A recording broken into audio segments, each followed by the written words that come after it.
శ్రీ సాయి సచ్చరిత్ర అధ్యాయం 22 అపమృత్యు నివారణం. శ్రీ గణేశాయ నమః. శ్రీ సరస్వత్యై నమః. శ్రీ గురుభ్యో నమః. శ్రీ కులదేవతాయై నమః. శ్రీ సీతారామచంద్రాభ్యాం నమః. శ్రీ సద్గురు సాయినాథాయ నమః. ప్రార్థన. మిరికార్ సంకట నివారణ కథ.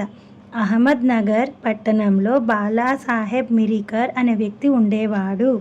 అతను కోపర్గాంవ్కు మామలద్దారు. అతను ఒకసారి షిరిడీకి ప్రయాణం చేస్తూ బాబా దర్శనం కోసం షిరిడీకి వచ్చాడు. బాబా మిరికార్ను హఠాత్తుగా అడిగాడు, అవును, నీకు ఆ పొడవైన బువ్వ పాము తెలుసా? దాని విచిత్రం తెలుసా?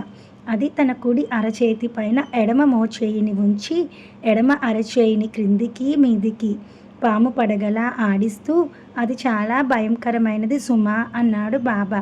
అయినా అది మనల్నేం చేస్తుందిలే, మనం ద్వారకామాయి పిల్లలం కదా. ఈ సంరక్షురాలు ముందు అది ఎంత? దానికున్న చంపే శక్తి ఎంత? మిరికర్ బాబా చరణాలపై తన శిరస్సు నుంచాడు.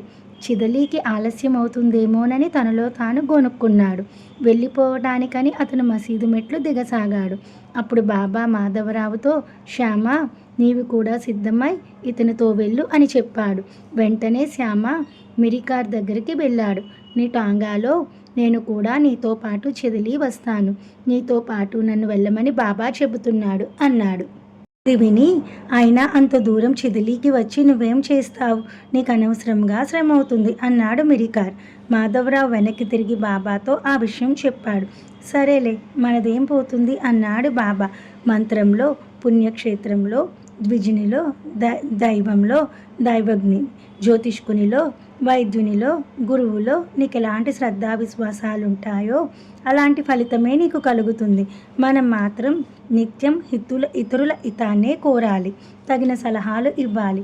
వారి ప్రారంధంలో ఏముంటుందో వారికి అదే నిశ్చయంగా జరుగుతుంది అన్నాడు బాబా.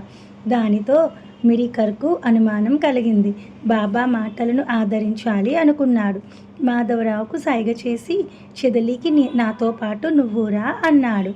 ఇద్దరూ చెదిలి వెళ్ళారు. వారు విచారణ చేస్తే రావలసిన జిల్లా అధికారులు రాలేదని తెలిసింది. మారుతి దేవాలయంలో వారుండేందుకు ఏర్పాట్లు చేశారు. వెంటనే వారు అక్కడికి వెళ్ళి విశ్రాంతి తీసుకోసాగారు. రాత్రి 10 గంటలవుతుంది. వారు తమ జంపకాన చద్దర్లు నేల మీద పరుచుకున్నారు. పడక దిండ్లు సిద్ధం చేసుకొని దీపపు వెలుగులో మాట్లాడుకోసాగారు. అక్కడ ఒక దినపత్రిక పడి ఉంది. మిరికార్ దాన్ని తీసుకొని చదవసాగాడు. అప్పుడు ఒక విచిత్రం జరిగింది. ఆ భయంకర క్షణంలో ఒక పాము పడగ విప్పి కూర్చుంది. అది ఎక్కడికి ఎలా వచ్చిందో, ఎవరి దృష్టిలో పడకుండా ఎలా వచ్చిందో ఎవరికీ తెలియదు. మిరికార్ నడుము వద్ద ఉత్తరీయం ఒక చివరి ఉంది. ఆ మెత్తటి ఆసనం పైన అది నిర్భయంగా కూర్చున్నది. అది మెల్లగా ప్రాకుతూ ఉంటే దినపత్రిక సరసరా చప్పుడు చేసింది. కానీ ఆ చప్పుడు పాము నడకదని ఎవరికీ తట్టలేదు. అది భయంకర స్థితి. కానీ మిరికార్ మాత్రం దినపత్రికలో పూర్తిగా లీనమైపోయాడు. అక్కడున్న నౌకరు మాత్రం మనసులో భయానక అనుమానం కలిగినది. శబ్దం ఎక్కడ నుండి వస్తున్నదో, ఆ శబ్దాన్ని ఎవరు చేస్తున్నారో అలా అంటూ అతను దీపాన్ని ఎత్తి ఆ పొడవైన బువ్వ సర్పంను చూశాడు. దాన్ని చూడగానే అతను భయంతో గాబరా పడిపోయాడు. నెమ్మదిగా పాము పాము అని అరిచాడు. అది వినగానే మిరికార్ భయంతో నిలువెల్లా వణికిపోయాడు. శ్యామరావు అవాక్కయ్యాడు. ఏది ఏమైనా తీవ్ర ప్రమాదాన్ని గుర్తించి అందరూ తమకు చేతికి దొరికిన దాన్ని పట్టుకొని నిశ్శబ్దంగా ముందుకు నడిచారు. వారు అలా ముందుకు నడుస్తూ ఉంటే ఆ పాము మిరికర్ నడుము వైపు నెమ్మదిగా వెళ్ళసాగింది. వారు తమ చేతుల్లో బాడిచెలు, పరుసువు లాంటివి మొదలైన వాటితో దాన్ని కొట్టారు, ముక్కలు చేశారు. అలా ప్రమాదం తప్పగానే మిరికర్ విహ్వరులయ్యాడు. సాయినాథుని అందతనికి ప్రేమ పొంగి పొరలింది. అతని దుఃఖ బాధ తొలగింది. ప్రేమ బాష్పాలు అతని కన్నుల్లో నుండి ధారగా ప్రవహించాయి. భగవంతుడా, ఎంతటి అరిష్టం తొలగిపోయింది. బాబాకు ఇదంతా ఎలా తెలుసు? నిజంగా గొప్ప ప్రమాదం తప్పిపోయింది.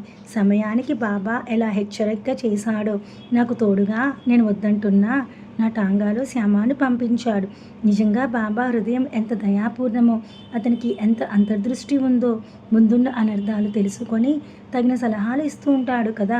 ఒక్కసారి నానా డేంగలే అనే గొప్ప జ్యోతిష్కుడు శ్రీమంత్ బుట్టితో, ఈరోజు నీకు ఎంతో అశుభకరం, పెద్ద ప్రమాదం జరిగే అవకాశం ఉంది, కానీ ధైర్యంగా ఉండు, అప్రమత్తంగా జాగ్రత్తగా ఉండు అని చెప్పాడు. అది విని బాపు సాహెబ్ మనసు వికలమైంది. పొట్టి ప్రమాద నివారణ కథ. తరువాత నిత్యం మాదిరియే మామూలు సమయానికి బాపు సాహెబ్, నాన్న ఇతరులంతా మసీదుకు వెళ్ళారు. బాబా సమీపంలో కూర్చున్నారు. అప్పుడు బుట్టీని బాబా, ఏమిటి ఈ నాన్న ఏదో అంటున్నాడే, నిన్నతను చంపాలనుకుంటున్నాడా ఏమిటి? అయినా మనమేమీ భయపడనక్కర్లేదు అన్నాడు. ఈ సంభాషణ తర్వాత ఒక అద్భుతం జరిగింది. సాయంకాలం బాపు సాహెబ్ శౌచవిధి మల విసర్జన కోసం బయలు ప్రదేశానికి వెళ్ళాడు. అప్పుడు అక్కడికి ఒక పాము వచ్చింది. దాన్ని చూసి తెగ భయపడిపోయి బాపు సాహెబ్ వెంటనే బయటికి వచ్చాడు. అతని నౌకరు లహాను దాన్ని రాతితో కొట్టి చంపాలనుకున్నాడు. అతను రాయి ఎత్తబోయాడు. బాపు సాహెబ్ అతన్ని ఆపాడు.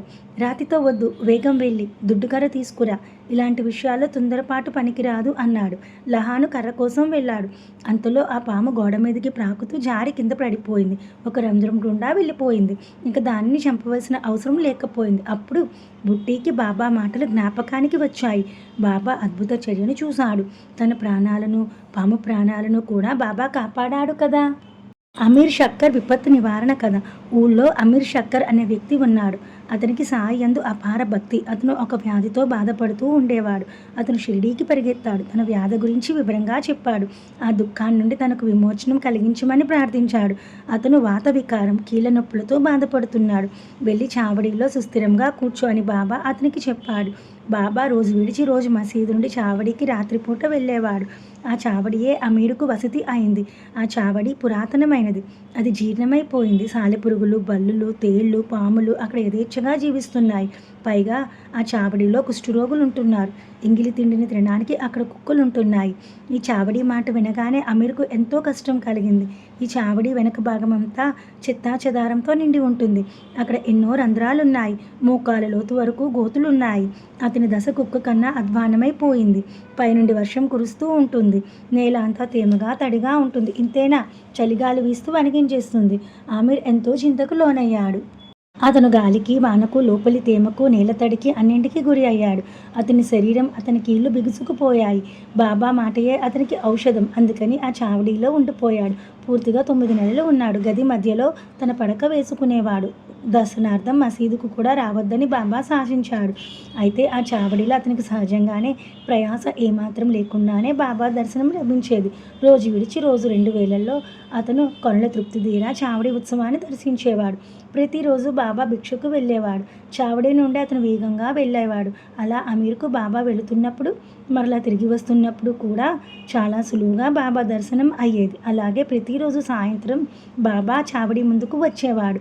బాబా తన తలను ఆడిస్తూ, చూపుడు వ్రేలును చూపిస్తూ అన్ని దిక్కులకు వందనం చేసేవాడు. అక్కడి నుండి బాబా సమాధి మందిరం మూలకు వెళ్ళేవాడు. అక్కడి నుండి అతను మరలా మసీదుకు తిరిగి వచ్చేవాడు. చావడిలో నామమాత్రంగా ఒక చెక్క తలుపు ఆ ఇద్దరి మధ్యన అడ్డుగా ఉండేది. ఇద్దరు మనసారా మాట్లాడుకునేవారు. అమీర్కు విసుగ్గానే ఉండేది. మరి ఎక్కడికైనా వెళ్ళిపోవాలని అతనికి అనిపించేది. అతను స్వాతంత్ర్య ప్రియుడు. బాబా అనుమతి లేకుండానే అతను ఆ చావడిని వదిలిపెట్టాడు. కూపర్గాంవ్కు వెళ్ళాడు. అక్కడ ఒక ధర్మశాల సత్రంలో ఉన్నాడు. అప్పుడు ఒక చమత్కారం జరిగింది. ఒక ఫకీరు మారువేషంలోనున్న బాబాయేనేమో చావు బ్రతుకుల మధ్యనే ఉన్నాడు. దాహంతో బాధపడుతున్నాడు. త్రాగడానికి నీటిని అడుగుతున్నాడు. ఆ దృశ్యం చూసి అమీర్ హృదయం కరుణతో ద్రవించింది. ఆ ఫకీరుకు నీరివ్వడానికి వెళ్ళాడు. ఆ ఫకీరు అతని చేతి నీరు త్రాగిన మరుక్షణమే అతని శరీరం నేలపై పడిపోయింది. నిర్జీవమైంది. ఆ ఫకీరు చనిపోయాడు. ఆ చుట్టుపట్ల మరెవ్వరూ లేరు. పైగా అది రాత్రి సమయం. అమీరు ఆందోళన చెందాడు. ఉదయం అయిందంటే ఈ చావు గురించి విచారణ జరుగుతుంది. నేనే స్వయంగా నీరందించాను. ఈ ఫకీరు హఠాత్తుగా తన ప్రాణాలను వదిలివేశాడు అని నేను గనక నిజం చెబితే నేను సులువుగా పట్టుబడిపోతాను. ఈ చావుతో నాకు నేరుగా సంబంధం ఉండడం చూసి మొదట నన్నే అదుపులోకి తీసుకుంటారు. ఇలా అనుకొని అమీర్ మరలా తన పాత స్థలానికే వెళ్ళ నిశ్చయించుకున్నాడు. అలా నిశ్చయించుకొని అమీర్ అదే రాత్రి అతను ఆ సత్రాన్ని వదిలిపెట్టాడు. దారి పొడుగునా అతను తెగ ఆందోళన చెందాడు. తనను ఎవరైనా చూస్తే. అందుకే అతను పదే పదే వెనక్కి తిరిగి చూస్తూ ముందడుగులు వేశాడు. తాను చావడిని ఎలా చేరుకుంటానా అన్న ఆందోళన అతని మనసు మహా శాంతిగా ఉంది. మనసులో రకరకాల అనుమానాలతో అతను షిరిడీ వైపు నడిచాడు. బాబా, ఇదేం చేశావు నువ్వు? ఏ పాప ఫలాన్ని నేను అనుభవిస్తున్నానా అనుకున్నాడు అతను. దారి పొడుగునా అతని పెదవులు బాబా బాబా అంటూనే ఉన్నాయి. అతని మనసును బాబాను క్షమాపణలు కోరుతూనే ఉంది. అతను చావడి చేరిన తర్వాత కానీ అతని చిత్తం కుదుటపడలేదు. ఇలా అమీర్ గుణపాఠం నేర్చుకున్నాడు. అప్పటి నుండి అతను గట్టి తీర్మానం చేసుకున్నాడు. దుర్మార్గ పదాన్ని వదిలి సన్మార్గ పదంలో జీవించాలనుకున్నాడు. అతని విశ్వాసం అతని జబ్బును నయం చేసింది.